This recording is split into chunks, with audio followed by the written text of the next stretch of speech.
What's up, everybody? This is Jay Train back again with another video. I'm here with Dr. Armelino, a guy that you guys have been watching the videos. You've been seeing the videos on my channel. Make sure you go to his Facebook. I provide links in the videos. Like him so that you can see all the videos that come out on his Facebook page as well. And if you are in the Northern Virginia area in Falls Church or nearby, be sure to come to his clinic and get adjusted, get feeling great and everything. But Dr. Armelino, I put out a video asking people if they had any questions for you in terms of like chiropractic to kind of see, if there's anything that like you could answer. I did actually get some stuff back from people, and thank you guys for asking your questions. And I have a couple of questions here that maybe you could help us answer for people who might be interested in chiropractic, because there are a lot of people who ask questions. I mean, a lot of people watch these chiropractic videos, but maybe some people have questions outside of just seeing like the adjustments being performed and stuff. So one question that I have is, if this guy, if he becomes a chiropractor, how does he start working with sports teams? And he wants to know, does he need a couple of years of experience, or do they hire when he's done with his med or residency years? This is from Danny Scranton. Okay. Well, Danny, that's a great question. There is no kind of easy way to go about trying to get connected with these sports teams in there.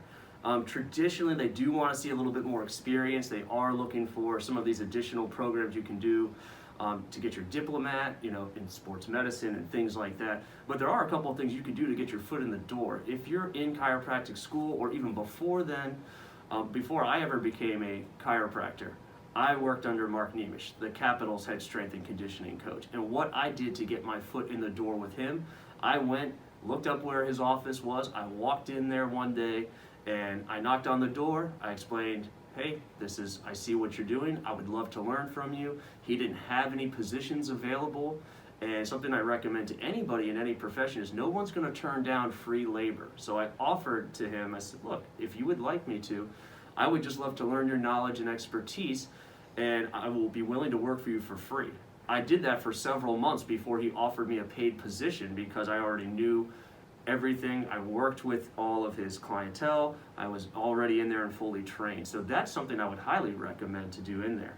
There's no kind of easy way. I would definitely recommend, while you're in school or before, call some of these teams. Look up to see who the trainers are, who the doctors are.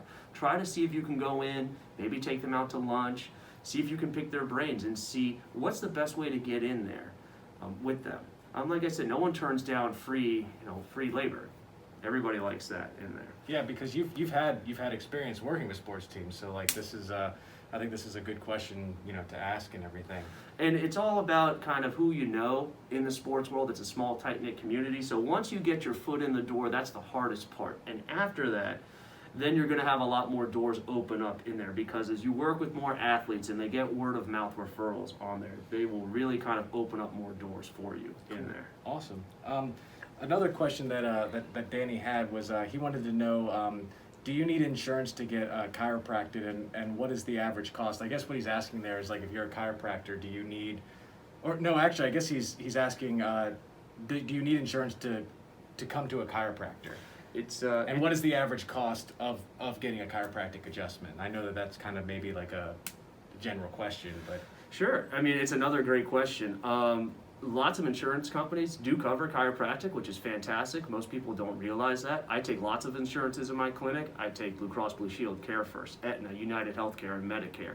But you don't need insurance to go in and go see a chiropractor. And every office is a little different in there. Personally, for me, I like to do a lot of rehab with all of my patients, and when people come in who are doing my cash rate or an insurance I don't accept, I still do all the same things I do with my insurance patients. I'm going to do over $200 worth of services each visit, but I can only speak for me. My cash rates are just $60 a visit, so it's not very expensive in there. Everybody's been very happy with that fee schedule in there. But to be honest with you, every clinic is very different. So some people, just depends upon what they're doing. I do a lot more services than most other doctors in my area. So sometimes if you're just getting a quick adjustment, sometimes you could get anywhere between maybe $20 to $40 in there, maybe $50 an adjustment. It really just depends upon who you're going to and what services they're providing in there. Awesome. Another question that I have from Tongue Pop, user Tongue Pop, the last one was from J High 5. I think I said that, but I just want to give him credit. This question from Tongue Pop: When should he go see? When should you go see a chiropractor? That's a fantastic question. Everybody should be going to go see a chiropractor. Most of the times, people unfortunately will come in when it's a last resort and they're in excruciating pain. We really hate to see people come in to that extent in there.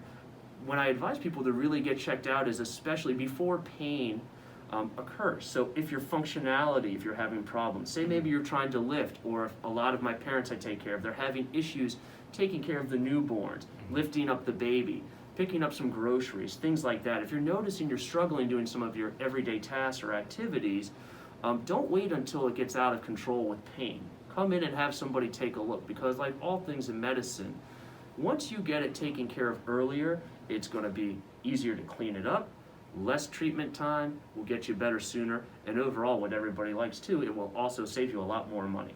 Awesome. The longer people wait, it just takes a lot more work to clean things up in there. Right on. Excellent. Those are all the questions that we have from like YouTube so far, and I think that maybe one question I'll ask to kind of like end this video or whatever, something that I have is like, how did you know which chiropractic school to go to, and also like how do you get into chiropractic school? I know it's like probably like a massive question, but I was kind of wondering, like, there are a lot of chiropractic schools that have like different types of ways of adjusting people. How did you know the one you wanted to go to, and what did you need to get accepted into the chiropractic school? Right, that's another great question in there. There are lots of different chiropractic schools with different philosophies all over the country. I went to New York Chiropractic College. That's in upstate New York in Seneca Falls. I chose them for me because at the time I did my research. They are a science-based program. There were a lot of professors there who are sports medicine and work with lots of Olympians, lots of professional athletes in the country. So I wanted to learn from them personally, so that I could break through into that field a little bit more. You can't go wrong with any of these schools. They're all fantastic. So they're all pretty good schools. They're all great schools. They're just a little different. There are some that are more philosophy-based, sort of like Life or Palmer. They're great. It's just a little bit different. Just sort of depends upon what you're looking for. So I always advise people, if you're looking, I would go to the school's website, I would read what they're doing, and you can also call them and pick some of their brains of the people that work there, and they can tell you, because there's kind of two variations in the profession. There's what's known as more of a straight, which is more of the philosophy base, that you'll get more at a Life or a Palmer, and that's great too. I like more of a mixed school where it's the philosophy, but as well as, all of them do the science and research in there, but we do a lot more things other than just sort of philosophy based. So for me, it's just a matter of personal preference of what you like. There's no right or wrong answer. It's kind of like chocolate or vanilla ice cream. Yeah, right. They're both good. They're just a little different, and Right. it just becomes a matter of personal preference of which one you like a little bit better in there. Sure, awesome. And then do you just need like a traditional like science STEM degree to get into chiropractic school, or? Yes, most of the time, you don't need to have a science degree. They're looking for, a high GPA.